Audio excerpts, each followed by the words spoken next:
Hi, I'm Stephen Orr. The leaves may be falling all around me, but today we're going to be planting bulbs for next spring. So what I'm going to show you is a variety of bulbs that you can plant. There's about, there's a few dozen varieties of common bulbs, and then hundreds and hundreds of hybrids of those types of bulbs. You can kind of think of them as two groups of these fall planted, spring blooming bulbs. The larger bulbs like tulips are these beautiful orange ones. The hyacinths are the large purple ones. One of the most diverse types of bulbs you can grow are narcissus or daffodils. When you look at these large bulbs, you can see that they have a stem end and then they have a root end. That tells you which end goes down. The roots go down, the stem goes up for obvious reasons.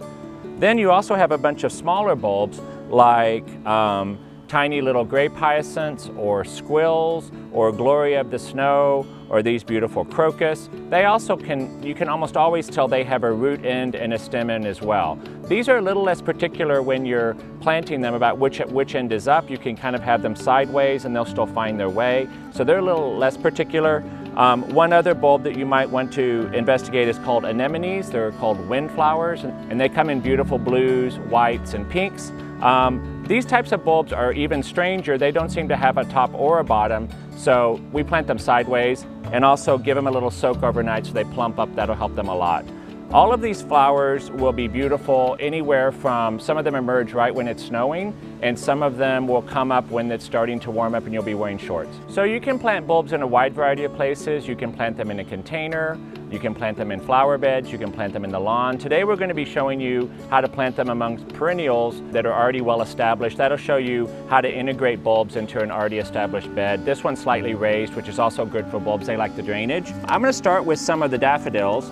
So these large brown ones, as I said before, the roots go on the end, and it's really pretty easy. You can use your trowel, a garden trowel, you can use a shovel if you're planting a lot of bulbs. Sometimes what I do is I dig big holes with the shovel and put the dirt on the side and then come in and put all the bulbs in and then fill them all in. But today what we're going to do is just be showing how to plant the bulbs right here in the bed. Now, planting depths are usually about 6 to 8 inches, sometimes 3 times the height of the bulb. And you don't want the bulbs to touch really. You want to kind of place them in there so that they have enough room to be separated but also look good as a unit. I don't like to line the bulbs up at all so that it looks too formal. Using them in odd numbers and smaller groups is great.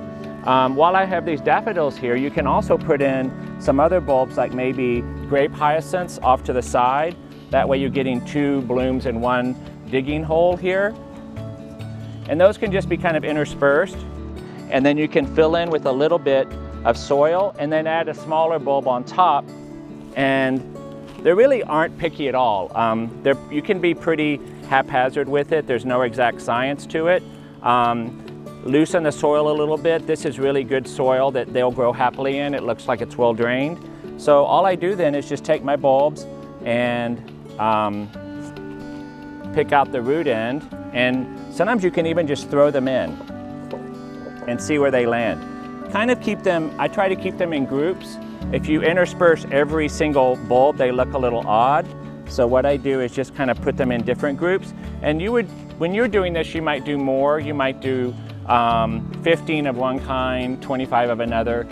What everyone always says with bulbs is you really can't order too many, because the more bulbs you have, the better. When you're ordering bulbs, always order as many as you think you can afford, because you need a lot to make a big display. What's good about a lot of the smaller bulbs and also the daffodils is they'll come back reliably every year if they're happy, and they'll increase. Especially daffodils, if they're in a good spot, they'll just keep increasing over the years. So once you plant them, you'll have them for years to come. In years past, you would use bulb fertilizer in the hole. These days they say not to do that the bulbs are really ready to go. You can fertilize them later if you want them to come back. Like daffodils return reliably every year, and they like fertilizer. When you're also considering where to plant your bulbs, especially in a flower bed, think about the fact that once the bulbs come up next year, they're going to have this foliage that needs to stay up for a while. It won't be that attractive after a few weeks. So it's good to plant them among other perennials that are going to come up early and cover that area so that it looks filled in. So it's good to plant them next to hostas or ferns, even hellebores, which are evergreen in many places. Those are all good plants to surround your bulbs with, because that way, when their leaves are starting to yellow, there'll be other green plants around them. Next spring, once you have them all planted and everything has come up and it's beautiful, all you really have to do is water. And as I said, you can give them a general dose of fertilizer like you would your normal perennials when everybody's growing and happy. That'll help some of the perennial bulbs like narcissus and daffodils come back stronger next year. So the best thing about bulbs is that with a little planning, you can kind of pay now and play later. They're the ultimate forget about it kind of plant.